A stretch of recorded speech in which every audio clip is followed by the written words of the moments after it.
ओढलावती अशी जीवाला गावाकडची माती, साद घालते पुन्हा नव्याने ही रक्ताची नाती. हे गाणं ऐकलं की गावापासून दूर राहणाऱ्या प्रत्येकाच्या अंगावर शहारे आल्याशिवाय राहत नाहीत. अशी कोणती ऊर्जा गावात आहे जी आपण जगाच्या पाठीवर कुठेही राहिलो तरी गावची नाळ तुटता तुटत नाही. हे एक आश्चर्य आहे. म्हणूनच माझ्या गावाबद्दलच्या जुन्या आठवणीत रमण्यासाठी केलेला हा छोटासा प्रयत्न. आणि माझ्या प्रिय गावाचे नाव यमेकोंड. आजऱ्यापासून 5.5 किलोमीटर अंतरावर टेकडीवर वसलेलं माझं टुमदार गाव.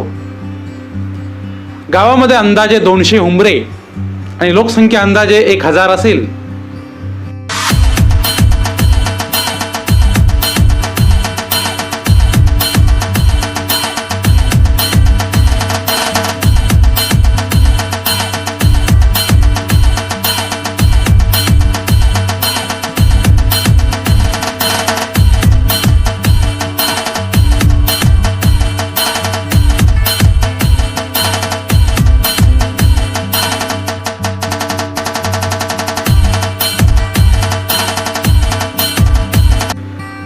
माझ्या गावच्या नावात एक वेगळेपणा आहे. म्हणजेच पंचक्रोशीतील लोक सोडले तर एका दमात माझ्या गावाचं नाव घेणारे खूप कमी लोक मी पाहिले आहेत. अहो, हे तर काहीच नाही. माझे शहरातील मित्र मला म्हणतात, अरे हे गाव आहे की कोणता वेगळा देश आहे. हे ऐकलं की मग मात्र समाधान, आनंद आणि चेहऱ्यावर एक स्मित हास्य येते. हे झालं गावच्या नावाबद्दल. चला आता थोडं गावाबद्दल जाणून घेऊ. माझं गाव हे आजरा बेळगाव मुख्य रस्त्यानजीक वसलेलं आहे. मुख्य रस्त्यापासून गावात प्रवेश केला की सर्वप्रथम आपलं स्वागत करते ती आपली सगळ्यांची लाडकी शाळा. आणि ओठावर नकळतपणे येतो तो हा अभंग. चला जाऊ सगळे, चला हो वारकरी, वाट पाहे रे आपली आज ज्ञानाची पंढरी. माझी 7वी पर्यंत असलेली शाळा अगदी प्रशस्त आहे. भव्य असे पटांगण आणि हिरवीगार बाग पाहून डोळे दिपून जातात. शाळेच्या कडेची उंच उंच गगनचुंबी झाडे शाळेची सदैव राखण करीत आहेत. ही फक्त शाळा नसून आमच्यासाठी शिक्षणासारखे पवित्र बळ देणारी वाघीण आहे. या शाळेने फक्त आमच्याच गावचे नाही तर शेजारच्या गावचेही अनेक विद्यार्थी घडवले आहेत.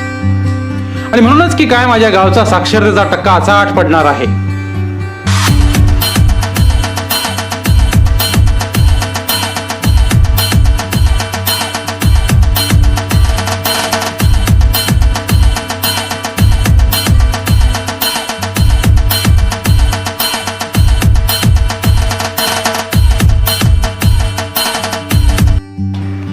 या शाळेने घडवलेले अनेक विद्यार्थी आज चांगल्या पदावर अभिमानाने माझ्या शाळेचं आणि गावचं नाव मिरवीत आहेत.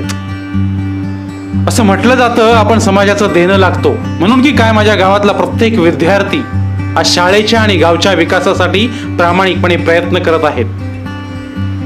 शिक्षणाबरोबरच माझ्या गावात खेळालाही तेवढंच महत्त्व दिलं जातं. गावात क्रिकेट आणि कबड्डी हे खेळ खेळले जातात. आणि अभिमान म्हणजे पंचक्रोशीत या दोन्ही खेळात माझ्या गावचा दबदबा आहे.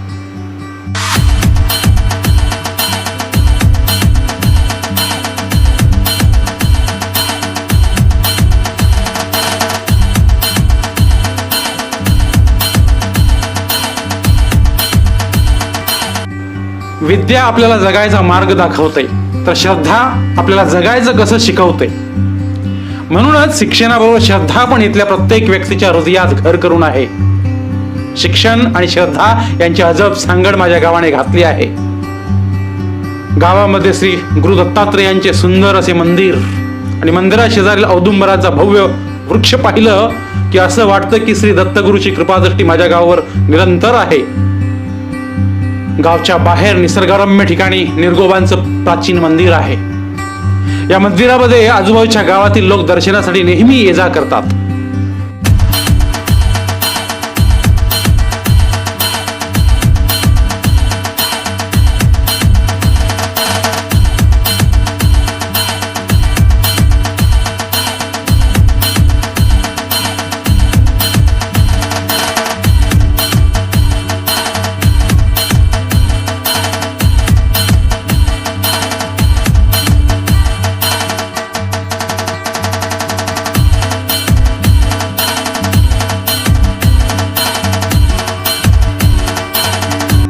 देवावर लोकांची खूप श्रद्धा आणि प्रेम आहे.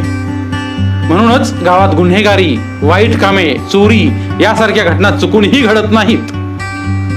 गावात सगळ्या जातीचे लोक, तरुण मंडळे एकत्र येऊन गावात महाशिवरात्री, दत्त जयंती, दसरा, गणपती असे सण मोठ्या उत्साहात आणि गुण्यागोविंदाने साजरे केले जातात.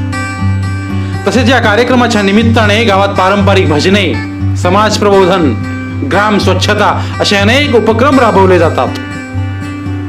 दसरा सणातील पालखी सोहळा आणि सोनं लुटणं हे पाहून तर डोळे तृप्त होतात.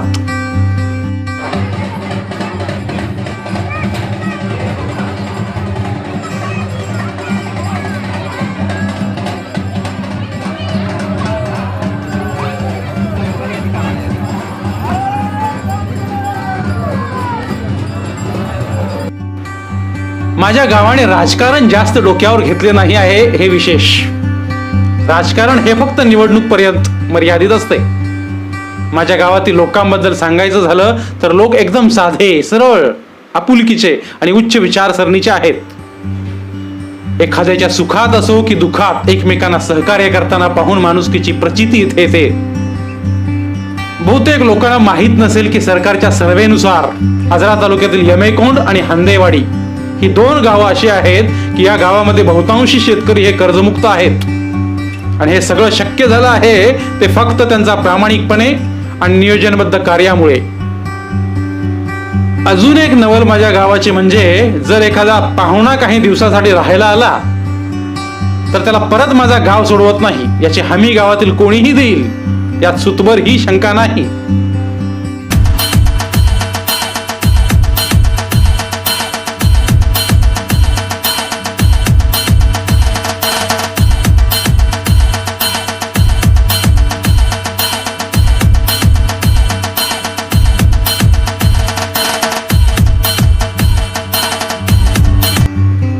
गावचा परिसर भौगोलिक दृष्ट्या वैशिष्ट्यपूर्ण असल्यामुळे माझ्या गावच्या लोकांचा मुख्य व्यवसाय शेती आहे.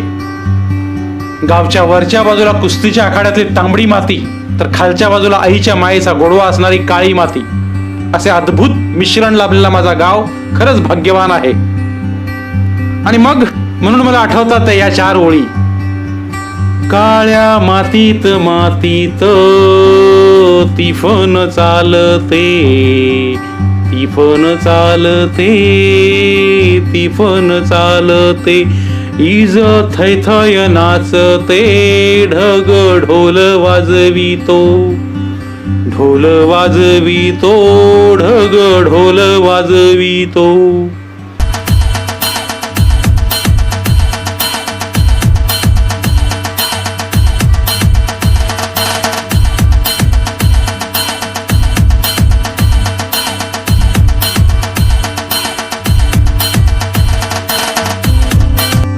प्रामुख्याने या काळ्या मातीत ऊस आणि भात पिकं घेतली जाते, तर तांबड्या मातीत भुईमूग, नाचणं, मिरच्या ही पिकं घेतली जातात. गावात शेती पारंपरिक आणि आधुनिकतेची सांगड घालून केली जाते. 2015च्या कोरड्या दुष्काळाची झळ असो किंवा मागील वर्षीच्या ओल्या दुष्काळाचा प्रकोप सुद्धा गावापर्यंत पोहोचू शकलेला नाही. गावच्या शेजारी एक गावंदर म्हणून शेत आहे. तिथे रोप लावणी हा पारंपरिक भात लावणीचा प्रकार केला जातो.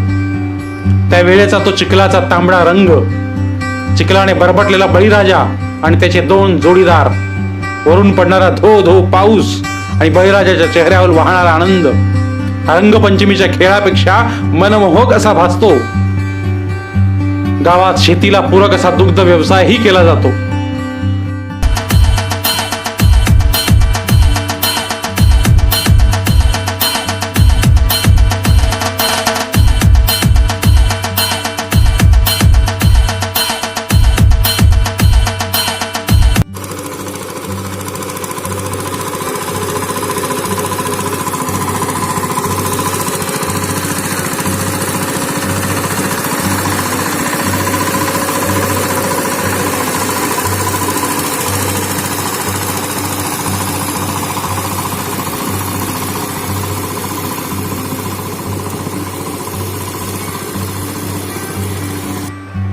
जरी माझ्या गावाला नदी लाभली नसली तरी नदीचे प्रेम देणारा तार ओहळ पण काही कमी नाही. माझ्याच गावचं असं नाही तर वाटंगी शृंगारवाडी याही गावातील असा एकही व्यक्ती नसेल जो या नदीत पोहला नसेल. या नदीत पोहताना मिळणारा आनंद गोव्याच्या किनाऱ्यापेक्षाही मोहक आहे असं म्हटलं तर ते खोटं ठरणार नाही. गाव म्हटलं की गावचा रानमेवा आलाच. जसे की आंबे, काजू, करवंदे, जांभळे, चारे, बोरे, तोरण, चिंचा हे सगळं भरभरून माझ्या गावाला भेटलं आहे आणि हे आमचं खरं भाग्य आहे.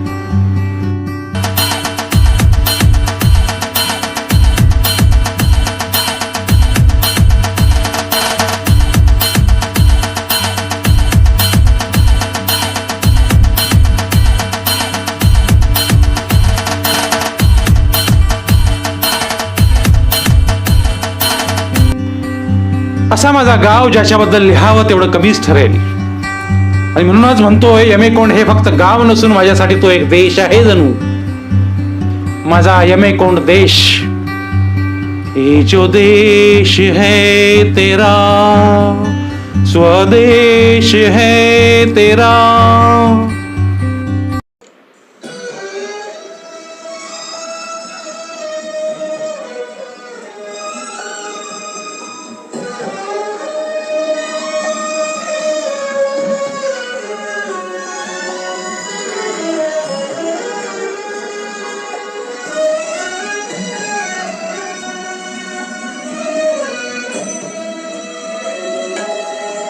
तू बुद्धि दे, तू तेज दे, नवचेतना विश्वास दे. तू बुद्धि दे, तू तेज दे, नवचेतना विश्वास दे. जे सत्य सुंदर सर्वथा, जे सत्य सुंदर सर्वथा आजन्म त्याचा ध्यास दे. तू बुद्धि दे, तू तेज दे, नवचेतना विश्वास दे.